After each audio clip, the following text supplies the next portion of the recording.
ನಿಮ್ಮ ಪ್ರಕಾರ ಗಂಡ ಅಂದ್ರೆ ಏನು? ಚೆನ್ನಾಗಿರೋವಾಗ ಯಾರು ಅಷ್ಟೇ ಅಲ್ವಾ ಹೆಂಗ್ ಹಿಡ್ಕೊಂಡಿರ್ತಾರೆ ನಮ್ಮನ್ನ ಅಂದ್ರೆ ಏನು ಜೈಲಲ್ಲಿ ಕೈಲಿ ತರ ಇಟ್ಕೊಂಡಿರ್ತಾರೆ. ಯಾಕೆ ಅವಾಗ ಚೆನ್ನಾಗಿರ್ತೀವಿ, ಬೇರೆ ಉಪಯೋಗ ಆಗ್ಬಾರ್ದು, ಇವಾಗ ಉಪಯೋಗ ಆಗ್ತಿಲ್ಲ.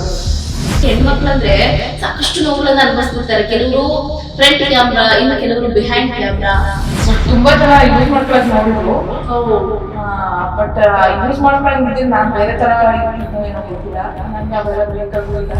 ಅದಪ್ಪ ಅಮ್ಮನೋ ಅಣ್ಣನೋ ತಮ್ಮನೋ ಅಥವಾ ಗಂಡ ಯಾರು ನಿಮ್ಮ ಹತ್ರ ಇಲ್ಲ ಅಂತ ಕೇಳಿ ತುಂಬಾ ಬೇಜಾರಾಯ್ತು. ನಂದು ವಿಡಿಯೋ ಮಾಡೋದು ಒಂದು ಕೆಲಸ ಇದೆ ಅಷ್ಟೇ. ನೋಡೋದಿದ್ರೆ ಒಳ್ಳೇದಿತ್ತು ಅಂದ್ರೆ ನೋಡ್ಲಿ, ನೋಡಕ್ ಆಗಲ್ಲ ಸ್ಕಿಪ್ ಮಾಡ್ಕೊಂಡು ಹೋಗ್ಲಿ, ನಾನ್ ತಲೆ ಕೆಡಿಸ್ಕೊಳ್ಳಲ್ಲ. ಆದ್ರೆ ಅದಕ್ಕೂ ಬಂದು ಕಮೆಂಟ್ ಆಗ್ತಾರೆ. ಅವ್ರ ಮನೆ ಹೆಣ್ಮಕ್ಳು ಮಾತ್ರ ಪತಿವ್ರತೆಯರಾಗಿರ್ಬೇಕು. ಬೇರೆ ಮನೆ ಹೆಣ್ಮಕ್ಳು ಅಂತಂದ್ರೆ ಅವ್ರು ನೋಡೋ ವೇ ಆಗಿರ್ಬೋದು, ಮಾತಾಡೋ ವೇ ಆಗಿರ್ಬೋದು, ಕಂಪ್ಲೀಟ್ಲಿ ಹೆಂಗಾಗ್ತಿರ್ತಂದ್ರೆ ನಾವ್ ಹೇಳ್ತಾರೆ ಇದ್ರೆ ನಿಮಗೆ ಏನ್ ಬೇಕಾದ್ರೆ ಫೆಸಿಲಿಟಿ ಮಾಡ್ಕೊಂಡು ನಾವೇನು ಅಂತ ಒಂದ್ಸರಿ ನೋಡಿದ ವ್ಯಕ್ತಿಗೆ ಅರ್ಥ ಆಗುತ್ತೆ. ಮೈಂಡ್ ಸೆಟ್ ಹೆಂಗಿದೆ ಅಂತ ಅಂದ್ರೆ ಕೆಲವೊಬ್ರು ಮೈಂಡ್ ಸೆಟ್ ತುಂಬಾ ಕೀಲ್ ಆಗಿದಾರಪ್ಪ. ಇದಾಳಲ್ಲ ಇವ್ನು ಯಾವ ತರ ಬಳಸ್ಕೋಬೋದ ಅಂತದ್ ಏನಾಯ್ತು ಆತರ ಡಿಪ್ರೆಷನ್ ಗಂಡನ ಮನೇನೋ ತನ್ನ ಮನೆ ಅಂತ ಹೇಳ್ಕೊಳಕ್ಕಾಗಲ್ಲ, ಈಗ ಅಪ್ಪನ ಮನೇನೋ ತನ್ನ ಮನೆ ಅಂತ ಹೇಳ್ಕೊಳಕ್ಕಾಗಲ್ಲ. ಮಕ್ಳು ಮದ್ವೆ ಆದ್ಮೇಲೆ ಅವ್ರೇ ಬೇರೆ ಆಗುತ್ತೆ, ಮತ್ತೆ ಯಾರ ಮನೆ ನಮ್ದು ಅಂತ ಹೇಳ್ಕೊಳಕ್ಕಾಗುತ್ತೆ. ಈ ಮುಂದೆ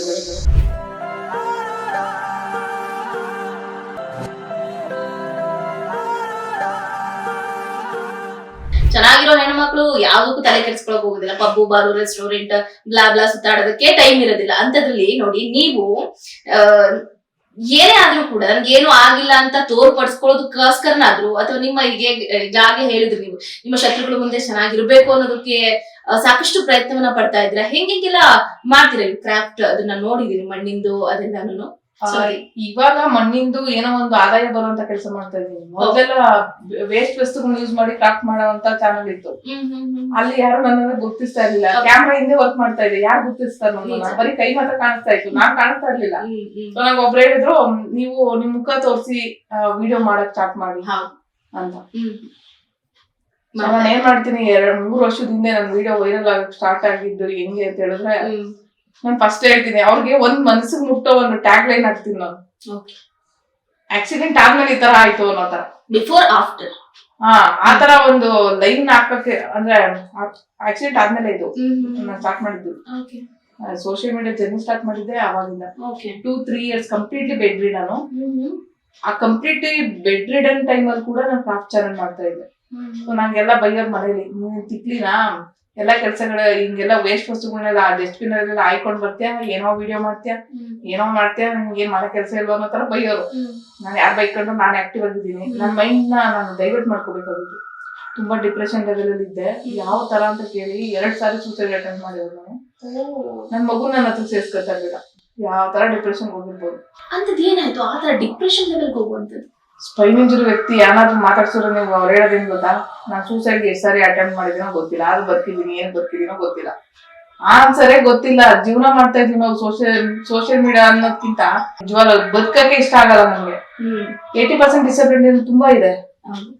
ಆ ಡಿಸಬಿಲಿಟಿ ಸಖತ್ತು ಪೇನ್ ಕೊಡುತ್ತೆ. ಬಟ್ ತುಂಬಾ ಕಷ್ಟ ಈ ಸ್ಪೈನ್ ಇಂಜುರಿಗೆ. ಅದ್ರಲ್ಲಿ ಫ್ಯಾಮಿಲಿ ಸಪೋರ್ಟ್ ಇಲ್ಲ ಅಂದ್ರೆ ತುಂಬಾ ಕಷ್ಟ ಆಗುತ್ತೆ. 100% ನಿಜ. ಈಗ ನೀವು ಹೇಳಿದ್ರಿ ಫ್ಯಾಮಿಲಿ ಸಪೋರ್ಟ್ ಇಲ್ಲ ಅಂತ. ವಿ ಕಾಂಟ್ ಈವನ್ ನಾವ್ ಒಂದ್ ಸ್ಟೆಪ್ ಇಡ್ಬೇಕಂತಂದ್ರು ನಮ್ಗೆ ಒಂದು ಕುಟುಂಬ ಅನ್ನೋದು ಬೇಕೇ ಬೇಕು. ಅದು ಅಪ್ಪನೋ ಅಮ್ಮನೋ ಅಣ್ಣನೋ ತಮ್ಮನೋ ಅಥವಾ ಗಂಡನೋ. ಯಾವ್ದು ನಿಮ್ಮ ಹತ್ರ ಇಲ್ಲ ಅಂತ ಕೇಳಿ ನಂಗೆ ತುಂಬಾ ಬೇಜಾರಾಯ್ತು. ಈಗ ಯಾವ್ದು ನನ್ನ ಹತ್ರ ಇಲ್ಲದೆ ಇರೋದೇ ಒಳ್ಳೇದಾಗಿದೆ ನನ್ನ ಲೈಫ್. ಅವೆಲ್ಲ ಇದ್ದಿದ್ರೆ ಆಲ್ಮೋಸ್ಟ್ ನಾನು ಇವಾಗ ಬರ್ತಾ ಇರ್ಲಿಲ್ಲ. ಈಗ ಕುಟುಂಬ ಅನ್ನೋದು ತುಂಬಾ ಇಂಪಾರ್ಟೆಂಟ್ ಆಗುತ್ತೆ. ಇದು ಯಾವುದು ಇಲ್ಲ ಅಂತ ಅಂದಾಗ ನೀವು ಹೇಗೆ ಡೈಜೆಸ್ಟ್ ಮಾಡ್ತೀವಿ? ಈ ಕುಟುಂಬ ಇಲ್ಲದೆ ಇರುವಾಗ್ಲೇ ನಾನು ಇಷ್ಟು ಎಲ್ಲ ಒಂದು ಕೆಲಸಗಳು ಮಾಡ್ಕೊಂಡು ಇಂಡಿಪೆಂಡೆಂಟ್ ಆಗೋಕೆ ಸಾಧ್ಯ ಆಯ್ತು ಅಂತ ಹೇಳ್ಬೋದು. ಅವೆಲ್ಲ ಇದ್ದಿದ್ರೆ ಆಲ್ಮೋಸ್ಟ್ ನಾನು ಇಲ್ಲಿಗೆ ಬರ್ತಾ ಇರ್ಲಿಲ್ಲ. ಸೊ ಏನ್ ಗೊತ್ತಾ, ಯಾರಿಲ್ಲ ಅಂದ್ರೆ ಬದುಕ್ತೀನಿ ಅನ್ನೋ ಒಂದು ಛಲ ಇಟ್ಕೋಬೇಕು. ಆಮೇಲೆ ಯಾರ ಮೇಲೆ ಡಿಪೆಂಡ್ ಆಗ್ಬಾರ್ದು. ಇವತ್ತೆಲ್ಲ ನಾಳೆ ಅವ್ರು ಬಿಟ್ಟು ಹೋಗ್ಬಿಡ್ತಾರೆ, ಯಾರು ಇರೋಲ್ಲ ನಮ್ ಜೊತೆ. ಈ ಮಕ್ಳುಗಳ ಬೆಳೀತವೆ, ಬೆಳೆದಂದ್ರೆ ಅವ್ರ ಮದ್ವೆ ಆಗುತ್ತೆ, ಅವ್ರದೇ ಒಂದು ಫ್ಯಾಮಿಲಿ ಆಗುತ್ತೆ ಅಲ್ವಾ. ಈಗ ಅಪ್ಪನ ಮನೆಯಿಂದ ಬಿಟ್ಟು ಬಂದಿರ್ತೀವಿ, ಅವ್ರದೇ ಬೇರೆ ಫ್ಯಾಮಿಲಿ. ಇವತ್ತು ಮದ್ವೆ ಮಾಡ್ಕೊಡ್ತಾರ ಅಷ್ಟೇ ಹೆಣ್ಮಕ್ಳನ್ನ. ಗಂಡನ ಮನೇನೋ ತನ್ನ ಮನೆ ಅಂತ ಹೇಳ್ಕೊಳಕ್ಕಾಗಲ್ಲ, ಈಗ ಅಪ್ಪನ ಮನೇನೋ ತನ್ನ ಮನೆ ಅಂತ ಹೇಳ್ಕೊಳಕ್ಕಾಗಲ್ಲ. ಮಕ್ಳು ಮದ್ವೆ ಆದ್ಮೇಲೆ ಅವ್ರದೇ ಬೇರೆ ಆಗುತ್ತೆ, ಮತ್ತೆ ಯಾರ ಮನೆ ನಮ್ದು ಅಂತ ಹೇಳ್ಕೊಳಕ್ಕಾಗುತ್ತೆ ಹೆಣ್ಮಕ್ಳುಗಳು. ಸ್ವಂತ ಮನೆ ಅನ್ನೋದೇ ಇರಲ್ಲ ಹೆಣ್ಮಕ್ಳುಗಳು.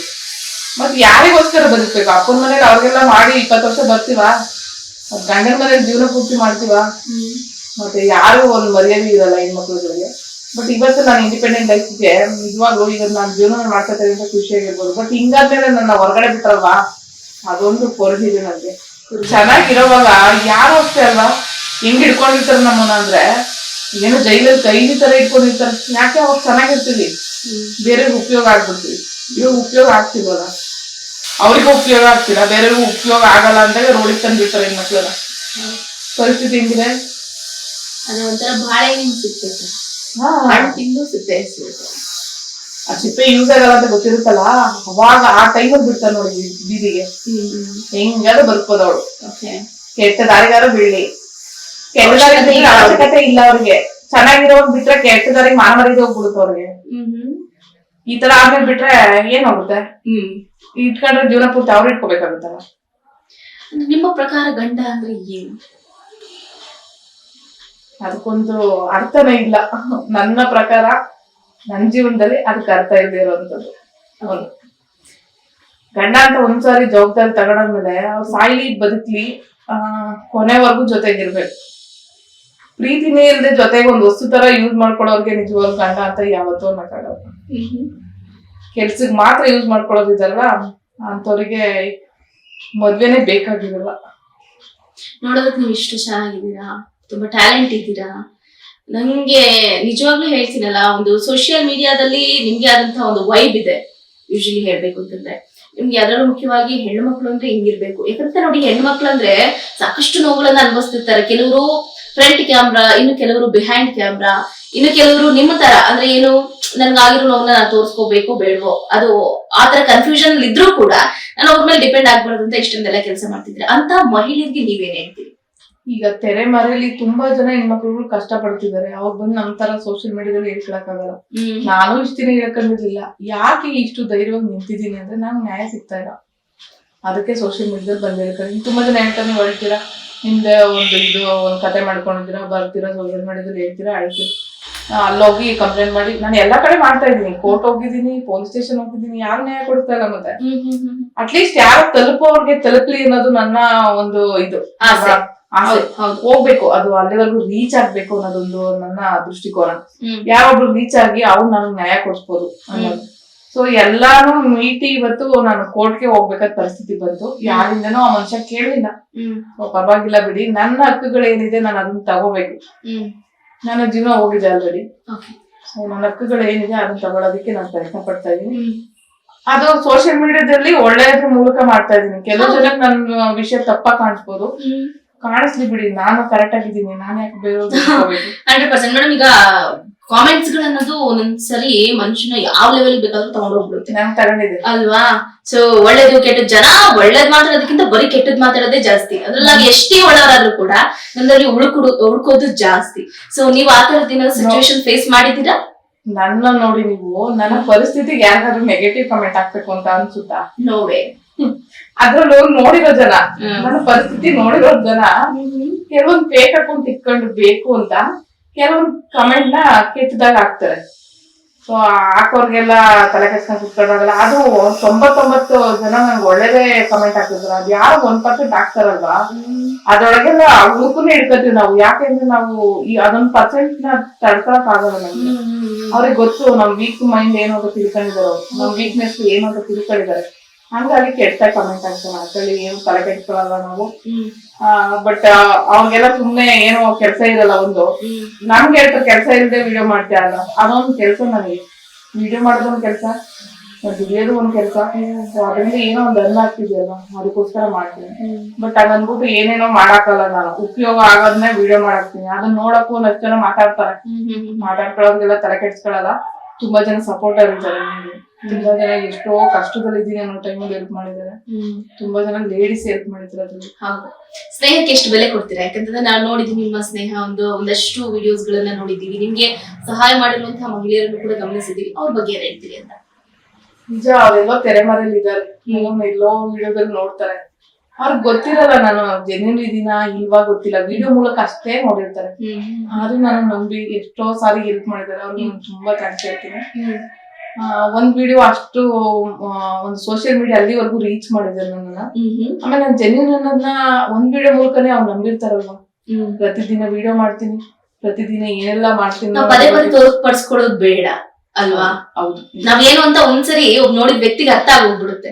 ನಾವ್ ಹಿಂಗೆ ಅಂತ ಪದೇ ಪದೇ ತೋರ್ಸ್ಕೊಳ್ತಾ ಇದ್ರೆ ಕೆಲವೊಬ್ರು ಇವತ್ತು ಕಮೆಂಟ್ಸ್ ಹಾಕ್ತಾರೆ ಯೂಟ್ಯೂಬ್ ಅಲ್ಲಿ ವಿಡಿಯೋ ಬರ್ಲಿಲ್ಲ ಅಂತ ಕಾಯ್ತಾ ಇದೀನಿ ನಾನು. ಲೇಡೀಸ್ಗಳು 99% ನಮ್ಗೆ ಜಾಸ್ತಿ ಜೆನ್ಯೂನ್ ವ್ಯಕ್ತಿಗಳಿರೋದು ಯೂಟ್ಯೂಬ್ ಅಲ್ಲಿ. ಫೇಸ್ಬುಕ್ ಅಲ್ಲಿ ನಾವು ನಂಬಲ್ಲ ಜನನ. ತುಂಬಾ ಜನ ನನ್ನ ನಂಬರ್ ತಗೊಂಡು ಮಿಸ್ಯೂಸ್ ಮಾಡ್ಕೊಂಡು ಹೋಗ್ತಾರೆ. ಈ ವ್ಯಕ್ತಿ ಇದಾಳಲ್ಲ, ಇವ್ನು ಯಾವ ತರ ಬಳಸ್ಕೋಬೋದಾ ಅಂತ ಫೇಸ್ಬುಕ್ ಅಲ್ಲಿ ನೋಡಿದ್ದಾರೆ. ಇನ್ಸ್ಟಾಗ್ರಾಮ್ ಅಲ್ಲಿ ಜೆನ್ಯೂನ್ ಇದ್ದಾರೆ ನನಗೆ. ಬಟ್ ತುಂಬಾ ಜನ ಯೂಸ್ ಮಾಡ್ಕೊಳಕ್ ನೋಡಿದ್ರು, ಬಟ್ ಯೂಸ್ ಮಾಡ್ಕೊಳಂಗ್ ಇದ್ರೆ ನಾನ್ ಬೇರೆ ತರ ಇರ್ತಿದ್ನೋ ಏನೋ ಗೊತ್ತಿಲ್ಲ. ನಂಗೆ ಅವೆಲ್ಲ ಬೇಕಾಗೂ ಇಲ್ಲ. ಇರೋದೆರಡು ದಿನ ಒಳ್ಳೆ ಹೆಸರಲ್ಲಿ ಬದುಕಿ ಸಾಯ್ಬೇಕು ಅನ್ನೋದು ನನ್ನ ಆಸೆ ಅಷ್ಟೇ. ಅದೇ ತುಂಬಾ ಜನ ಆತರ ನೋಡ್ತಾ ಇರ್ತೀವಿ. ವಿ ಆಲ್ಸೋ ಫೇಸ್ ಮೆನಿ, ನನ್ಗೆ ಹೇಳ್ಬೇಕಂದ್ರೆ ಒಂಥರ ಆಗ್ತಿರುತ್ತೆ. ಬಟ್ ಅವ್ರ ಮನೆ ಹೆಣ್ಣು ಮಕ್ಕಳನ್ನ ಅದೇ ದೃಷ್ಟಿಲಿ ನೋಡ್ಬೋದು. ಆಕ್ಚುಲಿ ಹೇಳ್ಬೇಕು, ಅವ್ರ ಮನೆ ಹೆಣ್ಮಕ್ಳುಗಳು ಅಷ್ಟೇ, ಬೇರೆ ಮನೆ ಹೆಣ್ಮಕ್ಳುಗಳು ಏನ್ ತರ ಕಾಣ್ತಾರ ಅವ್ರಿಗೆ. ಹೌದು, ಅಂದ್ರೆ ಅವ್ರ ಮನೆ ಹೆಣ್ಮಕ್ಳು ಮಾತ್ರ ಪತಿವ್ರತೆಯರಾಗಿರ್ಬೇಕು. ಬೇರೆ ಮನೆ ಹೆಣ್ಮಕ್ಳು ಅಂತಂದ್ರೆ ಅವ್ರು ನೋಡೋ ವೇ ಆಗಿರ್ಬೋದು, ಮಾತಾಡೋ ವೇ ಆಗಿರ್ಬೋದು, ಕಂಪ್ಲೀಟ್ಲಿ ಹೆಂಗಾಗ್ತಿರುತ್ತಂದ್ರೆ ಇದನ್ನ ನಾವು ಫೇಸ್ ಮಾಡಿದೀವಿ ಇಲ್ಲ ಅಂತಲ್ಲ. ಬಟ್ ನೀವು ಒಬ್ಬ ಮಹಿಳೆಯಾಗಿ ನಿಮ್ಮ ಪರಿಸ್ಥಿತಿಯನ್ನ ನೋಡಿನೂ ಆತರ ಮಾಡ್ತಾರಂತಂದ್ರೆ ಅಂತವ್ರಿಗೆ ತುಂಬಾ ಎಷ್ಟೋ ಜನ ಓಪನ್ ಅಪ್ ಕೇಳ್ತಾರೆ. ನಾವ್ ಹೇಳಿತರ ಇದ್ರೆ ನಿಮ್ಗೆ ಏನ್ ಬೇಕಾದ್ರೆ ಫೆಸಿಲಿಟಿ ಮಾಡ್ಕೊಡ್ತೀನಿ ಅಂತ.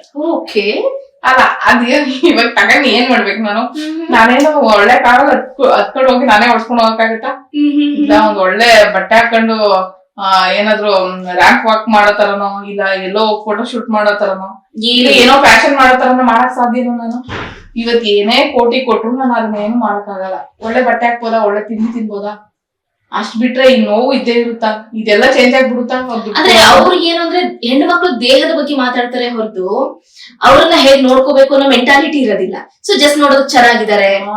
ಮೇನ್ ಇಂಪಾರ್ಟೆಂಟ್ ಏನ್ ಗೊತ್ತಾ, ನನ್ ವಿಡಿಯೋಸ್ ನೋಡ್ತಾರೆ, ಚೆನ್ನಾಗಿದ್ದಾರೆ, ಅದನ್ನೇ ಯೂಸ್ ಮಾಡ್ಕೋಬಹುದು. ಅವ್ರ ಮೈಂಡ್ ಸೆಟ್ ಹೆಂಗಿದೆ ಅಂತ ಅಂದ್ರೆ, ಕೆಲವೊಬ್ರು ಮೈಂಡ್ ಸೆಟ್ ತುಂಬಾ ಕೀಳಾಗಿದಾರಪ್ಪ. ಏನ್ ಆತರ ಇದಾರೆ ಅಂತ ಗೊತ್ತಿಲ್ಲ. ಒಬ್ರು ಕೈಲಾಗದೆ ಇರೋ ಹೆಣ್ಮಕ್ಳಿಗೆ ಯಾವ ತರ ಸಹಾಯ ಮಾಡೋದು, ಒಳ್ಳೆ ಮಾತಾಡಿ ಸಾಕು. ಹೌದು, ಅವ್ರಿಂದ ಮಾತಾಡ್ಲಿ. ಅಣ್ಣ ತಮ್ಮ ಇಲ್ಲ, ನಾನ್ ದುಡ್ಡು ಕೊಟ್ರೆ ಆತರ ಇರ್ಬೋದು ಅನ್ನೋ ತರ. ಅವ್ರೇನ್ ಗೊತ್ತಾ, ದುಡ್ಡು ಕೊಟ್ರೆ ಬಂದ್ಬಿಡ್ಬೇಕು ಅನ್ನೋ ತರ ಇದೆ ಇವತ್ ಮೈಂಡ್ ಸೆಟ್ ಕೆಲವೊಬ್ರಿಗೆ. ನಿಜ, ಸೋಷಿಯಲ್ ಮೀಡಿಯಾ ಅನ್ನೋದು ಎಷ್ಟು ಒಳ್ಳೇದಿರುತ್ತೋ ಅಷ್ಟೇ ಕೆಟ್ಟದ್ದು ಇರುತ್ತೆ. ಅದು ಭಯ ಆಗುತ್ತೆ. ನನ್ಗೆ ಅದೆಲ್ಲ ಅನುಭವ ಆಗಿದೆ. ಹಂಗಾಗಿ ನಾನು ಸೋಷಿಯಲ್ ಮೀಡಿಯಾದಲ್ಲಿ ಎಷ್ಟೋ ಜನ ಇವತ್ತು ಇನ್ಬಾಕ್ಸ್ ಅಲ್ಲಿ ಮೆಸೇಜ್ ನೋಡ್ಬೇಕು, ನಿಮ್ದು ನಂದು ನೋಡಿದ್ರೆ ನೀವು ಶಾಕ್ ಆಗ್ತೀರಾ. ಫೋನ್ ಹೆಂಗಾಗ್ಬಿಡುತ್ತೆ, ನನ್ಗೆ ಓಪನ್ ಮಾಡಕ್ ಅಷ್ಟು ಇದಾಗಲ್ಲ. ಎಷ್ಟು ಸಾವಿರಾರು ಮೆಸೇಜ್ ಬಂದ್ ಬಿದ್ದಿದ್ದಾರೆ ಇನ್ಬಾಕ್ಸ್ ಅಲ್ಲಿ, ನಾನ್ ನೋಡಲ್ಲ. ಆಮೇಲೆ ಎಲ್ಲ ಫೇಕ್ ಇರುತ್ತೆ. ತುಂಬಾ ಜನ ಯೂಸ್ ಮಾಡ್ಕೊಳ್ತಿದ್ದಾರೆ. ಏನಿದ್ದು ಏನಾಗ್ಬೇಕಾಗಿದೆ, ನನ್ ಜೀವನ ನಾನೇ ದುಡಿಬೇಕಾ? ನಂದು ವಿಡಿಯೋ ಮಾಡೋದು ಒಂದ್ ಕೆಲ್ಸ ಇದೆ ಅಷ್ಟೇ. ನೋಡೋದಿದ್ರೆ ಒಳ್ಳೇದಿತ್ತು ಅಂದ್ರೆ ನೋಡ್ಲಿ, ನೋಡಕ್ ಆಗಲ್ಲ ಸ್ಕಿಪ್ ಮಾಡ್ಕೊಂಡು ಹೋಗ್ಲಿ, ನಾನ್ ತಲೆ ಕೆಡಿಸ್ಕೊಳಲ್ಲ. ಆದ್ರೆ ಅದಕ್ಕೂ ಬಂದು ಕಮೆಂಟ್ ಹಾಕ್ತಾರ, ತಾಯಿ ನಿಮ್ದು ಇದೇನಾ, ದಿನ ಏನು ಕೆಲ್ಸ ಇಲ್ವಾ? ಕೆಲ್ಸ ಇಲ್ದೆ ಇವನ್ನೆಲ್ಲ ತೋರಿಸ್ತಾ ಇದ್ದೀನಿ ನಾನು. ಕೆಲ್ಸ ಮಾಡೋ ಒಂದ್ ವಿಡಿಯೋ ಮಾಡೋದಕ್ಕೆ ಕಷ್ಟ, ಅದ್ರಲ್ಲಿ ಕೆಲ್ಸ ಮಾಡ್ಕೊಂಡು ವಿಡಿಯೋ ಮಾಡಿ ನಾನು ಎಡಿಟಿಂಗ್ ಮಾಡಿ ಹಾಕ್ತೀನಿ ರಾತ್ರಿ 2 ಗಂಟೆ ಆದ್ರು ಅಂದ್ರೆ ನಾನು ಕೆಲ್ಸ ಇಲ್ದೆ ಮಾಡ್ತೀನ? ಅದು ನನ್ ಕೆಲ್ಸ. ನಿಜ. ಅದ್ರಲ್ಲಿ ಏನೋ $1 ಬಂದ್ರೆ $86 ಬರುತ್ತೆ ನಮ್ಗೆ. $1 ಅಂದ್ರೆ ಈಗ ನಾನು ಅದನ್ನು ಕೇಳ್ಬೇಕು. ಆಕ್ಚುಲಿ ಹೇಳ್ಬೇಕು ಅಂದ್ರೆ ನಿಮ್ಗೆ ಒಂದ್ಸರಿ ಅಂದ್ರೆ ಅಮೆರಿಕದಿಂದಲೂ ಕೂಡ ನಿಮ್ಗೆ ಆರ್ಡರ್ ಡೆಲಿವರಿ ಬರುತ್ತೆ, ಡೆಲಿವರಿ ಆರ್ಡರ್ ಏನೋ ಬರುತ್ತೆ. 2 ಬಂತು. ಅದು ಹೆಂಗ್ ಸಾಧ್ಯ ಆಯ್ತು? ಅದು like we are in India, ಇಲ್ಲಿದ್ದವ್ರೇನೆ ಅವರು ನನ್ನ ಫಾಲೋ ಮಾಡ್ತಾರೆ. ಒಂದಷ್ಟು ಜನ ನಮ್ಗೆ ಅಲ್ಲಿಂದ ವಿಡಿಯೋ ನೋಡೋರಿದ್ದಾರೆ. ಸೂಪರ್. ಒಬ್ರು ನನ್ನ ಫ್ರೆಂಡ್ ಶ್ರೀದೇವಿ ಅಂತ ಇದ್ದಾರೆ. ನಾನು ಅಪಾರ್ಟ್ಮೆಂಟ್ ಅಲ್ಲಿ ಇರೋವಾಗ್ಲೇ ಅವರು ತುಂಬಾ ಕ್ಲೋಸ್ ಆಗಿದ್ರು.